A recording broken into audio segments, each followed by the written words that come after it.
बांग्लादेश में नाकाम हुई कट्टरपंथियों की चाल। मोदी राज के मुरीद हुए बांग्लादेशी। हिंदू धर्म के लिए बढ़ रहा प्रेम। क्यों इंडिया आउट के बाद भी आ रहे भारत? देखिए सिर्फ धर्म ज्ञान पर।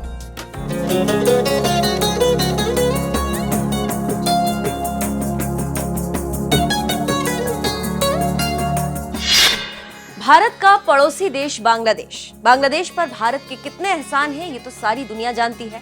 भारत ही वो देश है जिसने बांग्लादेश को नक्शे पर जगह दी। अगर भारत बांग्लादेश की मदद नहीं करता तो शायद ये आज भी पाकिस्तानी सेना के जुल्मों को सह रहा होता। भारत ने बांग्लादेश को न सिर्फ पाकिस्तान से आजाद कराया बल्कि मुसीबत के वक्त देश की बढ़ चढ़कर मदद भी की।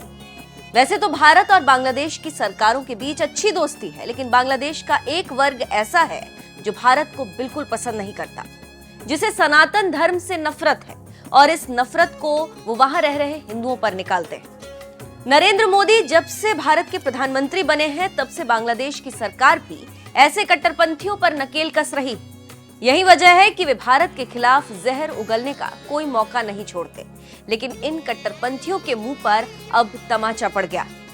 उन्हें सबक मिल गया है कि चाहे जितना जोर लगा लो, अब सनातन को कोई ताकत रोक नहीं सकती। इंडिया आउट अभियान चला रहे थे कट्टरपंथी।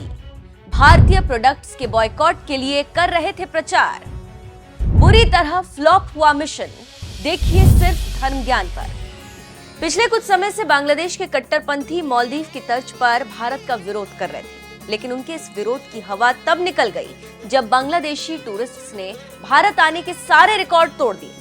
बांग्लादेश से हर रोज बड़ी संख्या में लोग घूमने के लिए भारत पहुंच रहे हैं। वे भारत के अलग अलग शहरों में घूमकर यहाँ की संस्कृति को जान रहे हैं, जिससे उन्हें सनातन की शक्ति का एहसास हो रहा है।